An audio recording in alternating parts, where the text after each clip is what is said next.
It is encounter that molds men. Encounter will mold you, and your journey, you will know that you are engraced and guided.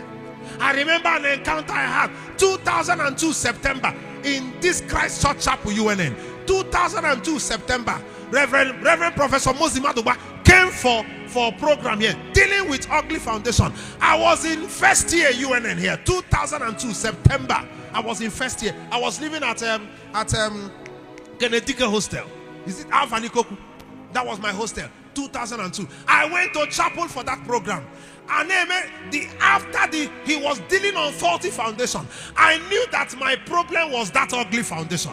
I had prayed like a madman that night, because my father told me when I came to school here in UNN that if I am in UNN here, I should never go to Ibagwa, my village. That if I go there and they know that I'm in UNN, I'll be dead.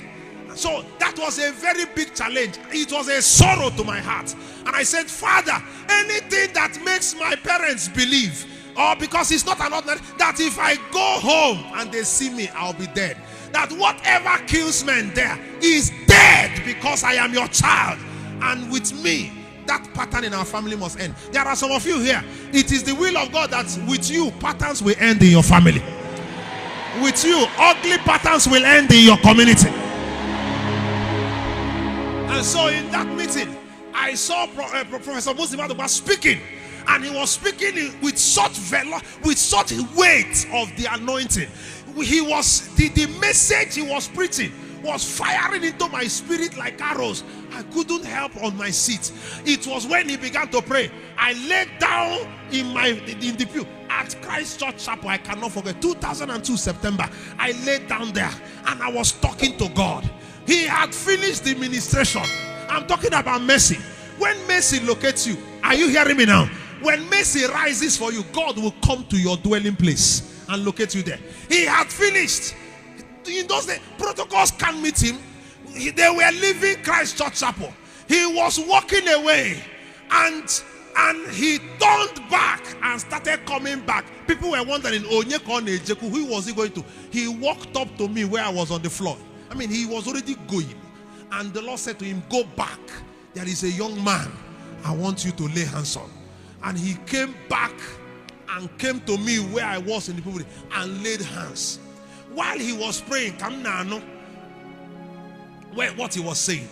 And when he finished, when he laid hands on me, I was in Christ Church Chapel from that night till the morning. Till daybreak, I was praying in tongues. Till daybreak. The program held morning session. I was privileged to meet him. And he said, were you the boy I prayed for? He said yes.